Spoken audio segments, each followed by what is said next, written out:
Hey y'all, it's your boy Rico. And Sam, and today we are doing H for how to be a trans ally. So this episode is going to be more directed to the cis community, cis allies that want to be able to support trans people but don't know the best ways to do it. So today we're just going to do like a short little PSA of like different tips that they can do in order to better support their trans friends.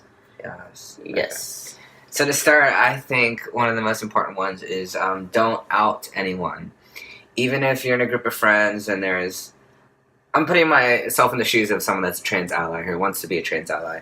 And your friend is showing up to the event or whatever and they haven't met your trans friend. Don't go say, oh, this is my trans friend, Sam. Mm-hmm. Even if Sam is out and proud as a trans guy, still he didn't consent. We don't always want to be read as transgender, you know what I mean? Yeah, definitely. Like, let us be the ones to tell people that we're trans. Let us be the ones to decide whether or not it's safe for us to be out as a trans person in that social setting. Mm-hmm. Sometimes it's okay for people to know we're trans, and sometimes it's not. And it's not your decision to make if it's a safe setting for us. Even if you think it is, it might not be for us. So just let us decide when it's okay. So the other thing that we wanted to discuss is as far as using terminology for trans people. I know that in different minorities, there's a lot of words that can be reclaimed by those specific minorities, and when other people say those words, they're no longer okay. So in the gay community, it would be the F word. For trans people, it would be the T word. I can choose to reclaim whatever words I want to as a trans person and as a queer person. But it's not okay for people that aren't as part of our minority to choose those words for us. So the most respectful words to use are trans male, trans female, transgender female, words like that. Those are okay. Other than that, don't use them. Yeah. Another one I want to bring up is, let's say you're talking about me to a friend and you accidentally misgender me. It happens. You gotta learn to use the right pronouns. We understand. But, excessive apologizing can become an issue. Okay, if you say she, oh, you're like, oh, my bad, sorry, cool. But don't keep saying, oh, sorry, and it turns into a big deal. Mm-hmm. And then people start wondering what's going on and staring, and then you might be outing someone that doesn't want to be outed. Do you know what I mean? Definitely. So, don't I know, you feel really sorry, trust me, we know, but just, acknowledge it, apologize, and just move on, Mm-hmm. Easy as that. Just switch back to he, him pronouns, and we'll be okay. Yeah. The next thing we want to talk about is as far as bathrooms go. I think it's really important to use the buddy system when going to the bathroom in social settings. So for what that means for me is if I'm going to the restroom at the club, then typically I'll invite Rico to go with me. But even if you're a cisgender person, if you are a cis woman and a transgender female friend of yours needs to go to the restroom, offer to go with her. If you are a cis male and your trans guy friend wants to go to the bathroom, offer to go with him. Even if you don't have to go to the bathroom, it doesn't have to be weird. Just offer to be there for support, just in case it is an awkward situation. Yeah, it really means a lot. It brings a lot of comfort, having another friend go with you, because you never know what could happen. Mm-hmm. Definitely. Yeah, and let's say you go to the bathroom with a friend, and something happens and drama does arise. Don't really stir anything. I know, you want to defend us, but leave it to us if we want to engage in any kind of conflict. You know what I mean? Because we kind of have a upper hand in assessing what's dangerous and what's a good idea for us.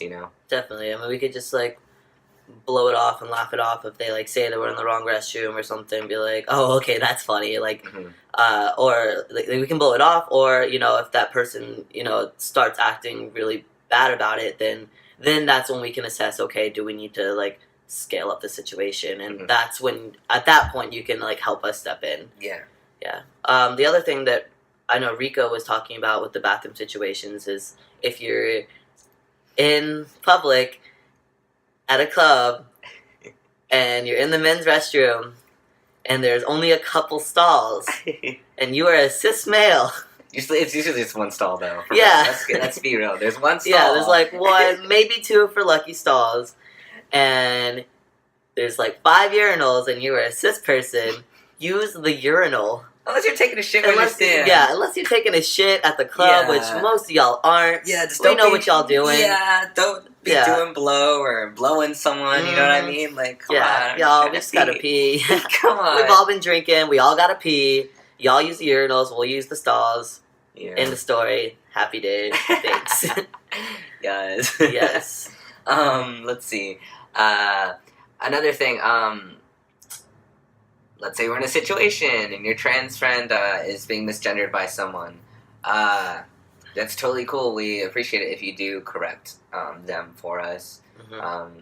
You know, most of the time we will correct them ourselves, but you know, sometimes it's discouraging. We're tired of it. It's exhausting. We're just like not in the mood. You know what I mean? And it's cool for you to kind of step up and help us out. Like, oh no, it's not she, it's he. You know? Definitely. Yeah. I know when I first started transitioning, it was really hard for me to correct people. I was just too shy or too insecure to correct people myself. So I just like let them call me whatever, and it was really helpful when my friends would correct people for me. That way I could start saying, oh, okay, like those people didn't react badly to them correcting them, so it's okay for me to do the same thing. And I gained a lot more confidence that way. Mm-hmm. And even if we're not around, you know, if you're talking about Rico and someone says she, like, please definitely correct them. That's one big way to be a trans ally.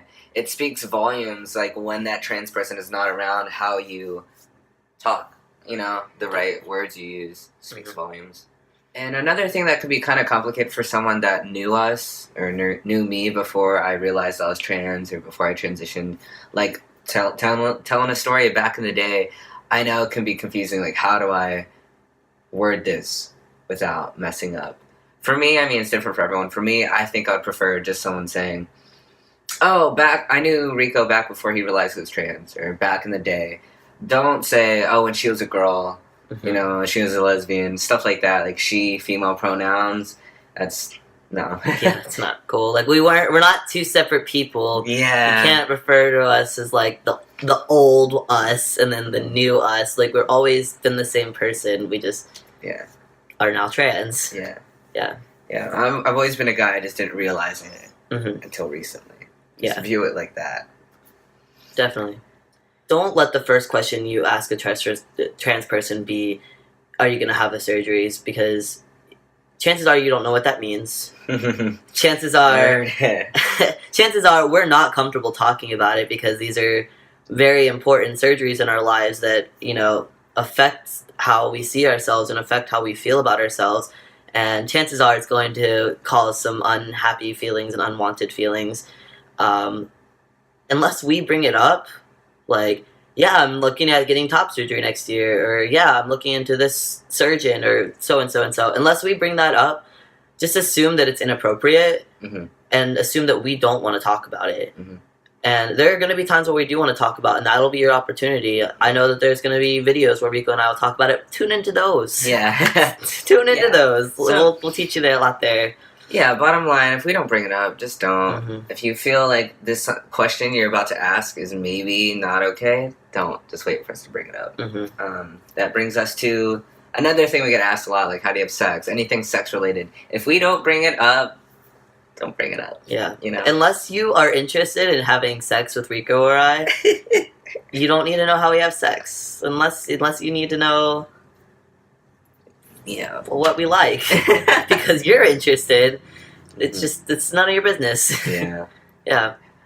Alright, I think one last one we can touch on is the obvious, or at least I hope it's obvious. If you want to be a trans ally, if you identify as being a trans ally, go to rallies, go to events, protests, be there with us. You know what I mean? Definitely. Yes. So I think that wraps it up for our How to Be a Trans Ally.